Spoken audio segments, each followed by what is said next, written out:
This Chinese man is actually blaming Ghanaians that they are the real problems of Galamsy, not the Chinese people.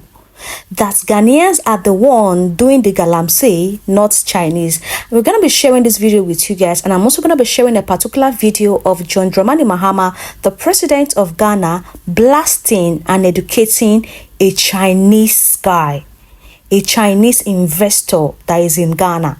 Please guys, watch this video from the beginning to the end. Please do not forget to like the video, share the video, and subscribe. That's the reason why when people say Galamsy, they normally equals that with Chinese. But actually, it is not Chinese. The issue is not originated from Chinese. I mean, you can see those mining, Chinese people cannot get the license, cannot get the permit.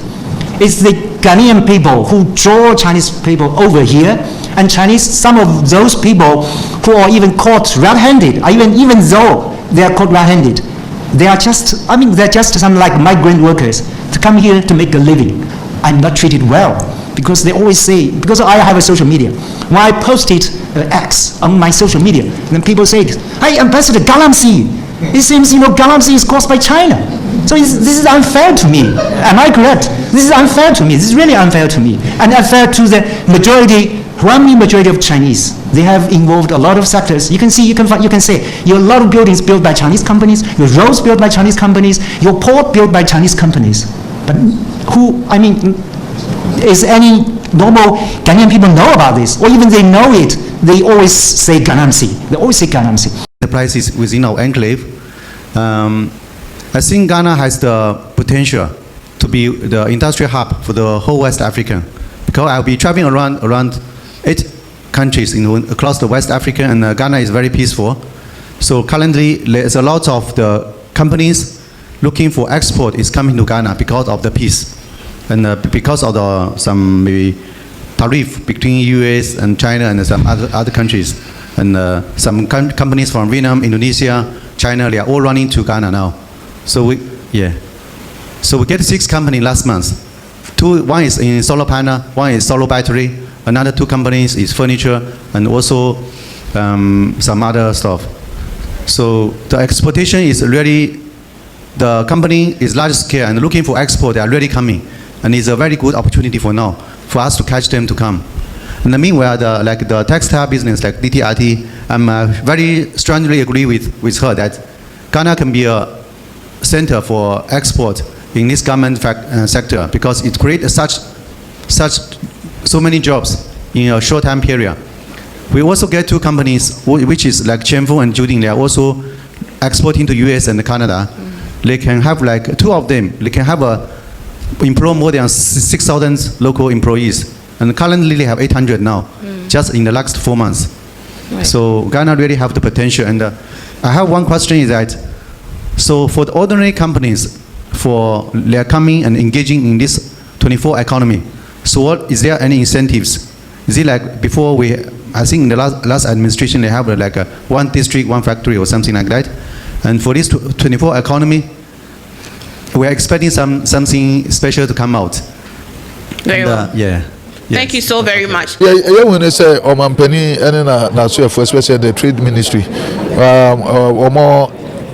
percent 24-hour economy no eye juma na when she say no na wo mo ne ebe pensin mu ha to say aban business community ni na support sebe ya jumadie na omde ba na bebu na hwemu a 24-hour economy no de ehunu nipa na negue ye ne a ye de be ya juma ene on kikanti say wo mo be dan na die no eye Tuesday ye be na say yes o mampani ebe me ya ebe yi asetre na ya wa pay support ni na ye de alanche na ye tinkro bi ena eton ne nema ena wakaseme de me nkwa na mo nema nti metubo no nti eno enya sa na tie nti esanse ye wakansi mu no nkeka no ebi de beba fom ebi de akosoro nti mo so amoto ade no kodwo mu a de ne de ebo den no no apanish no on toma no no akọ de ne de efo no no akoto no awrewod no se mo so mo yesa na ebe mo ne mabo akosoro no mo so ebete so no so etime di ganti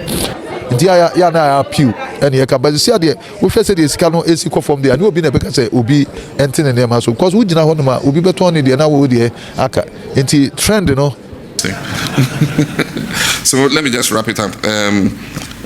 We will maintain economic stability. We are determined to maintain fiscal discipline to make sure that we don't upset the macro, because it's unfortunate. I mean, you are investors, you invest your money, but you don't control how the economy is run. And so you have somebody comes, either overborrows, overspends, and then suddenly the economy, macroeconomy is unstable, and it affects you directly. And so we need to put in place the things that will make sure that whoever manages the economy is fiscally responsible, so that we don't create the situations where you are not able to predict what is going to happen in the economy. Right now we're under a program. Yes, when I did the CEO summit, I talked about our meeting the targets of the program and exiting next year when the program ends. This morning I was reading a social media post, and somebody says, no, we should never come out of the IMF program because it makes governments disciplined, so we should just continue the program forever. And I said, no, even when we exit the program, we'll still be under Article 4. That allows IMF to be able to come and make an assessment of how we are doing in terms of our management of the economy. So we'll still be under Article 4 of the IMF program. We are doing a correction this year. Last year there was a slippage. Instead of a surplus on the primary balance, we went negative 3.9. And so the adjustment we're making in this year's budget is from negative 3.9 to positive 1.5. And so far we're on track to achieve it. We might even overshoot the 1.5. By the mid-year review, when the minister comes, we'll see what the first half numbers are. And based on that, if we have to make any adjustments to create more fiscal space, to invest in infrastructure, to make things better for you, it's something we would look at. Presidency this morning, I know you're all busy, accomplished leaders in your respective sectors, and your time is very valuable. I therefore sincerely thank you for honoring this invitation, and I promise to be brief and focused in my remarks. This meeting is a crucial part of our national reset. It concerns the rollout of the 24-hour economy policy, specifically the 24H Plus program and the accelerated export development framework, which many of you have already adopted and supported in many ways. Let me begin by offering a clear lens to understand the 24-hour vision. It's both a destination and... So I was intimated on a video that came out to talk about 3 African presidents that are doing really good in their respective societies and upholding the reputation of Africa as a whole. Of course, they mentioned the president of Ghana, that's number 1. Of course, they mentioned the president of Burkina Faso, that's Ibrahim Traore, Imperator. Now they also mentioned the president of South Africa. See, listen, I'm sorry guys, I'm not a prophet, but when I say things, understand that most of the things I tell you people, I don't need the internet to see those things. I am spoken to in my room. Let me put it this way, and I don't want to sound spiritual. God talks to me. God talks to me. I'm not a righteous person, but God talks to me. How does God talk to you? Let me deviate a little bit. God talks to everybody. You don't have to be special. No one is special. God even talks to you. But you are distracted by your desires, by outside desires. You're distracted. You play distractions, so you distract yourself from hearing God's voice that continually talks to you. All you have to do is deviate from all these external distractions. Come to yourself for a while and you see the level of insight that will be coming into your head. You'll be shocked at yourself. In fact, sometimes they talk to me that I begin to laugh when those things are done, or whenever I assess, because God talks to everyone. It's now left for you to assess what has been spoken. He speaks every single time. His words never ceases. Do you understand? It's now left for you to assess those speeches, to assess the realm where you can always download those speeches. So the moment I find myself assessing certain things, I begin to laugh like a madman. I begin to laugh. And my relatives are like, what's happening to this guy? I was like, no, you don't. And what makes you understand that this is voice from God is because it begins to resolve certain challenges. It's multitasking and resolving certain challenges. What am I trying to say in essence? Let me tell you something. The funny thing is that when such emphases were made based on John Dramani of Ghana, Ibrahim Traore, and the South African president, the comment section showed a Nigerian that said, well, Tinubu is richer than all of them. Nigerians, I curse you people. I curse you people. You people are cursed. You people are senseless. To me, I want Ghanaians to be sincerely speaking, like, let's be truthful with ourselves. What the Chinese man said, was he actually right? I want to know in the comment section, because to me, I have my own say, but I'm not going to be sharing it here on this video. I want to hear from Ghanaians, because from what you say is what I'm going to be using in my next video. I have another video that is coming up about these Chinese people in Ghana.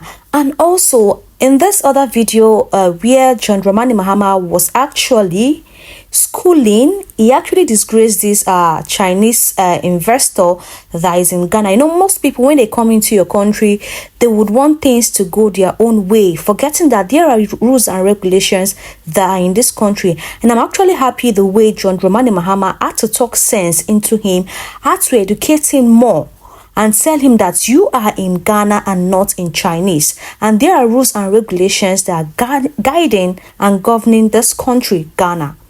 Guys, please comment below and tell me what you think about this. Don't forget to like this video, share this video, and subscribe to the channel.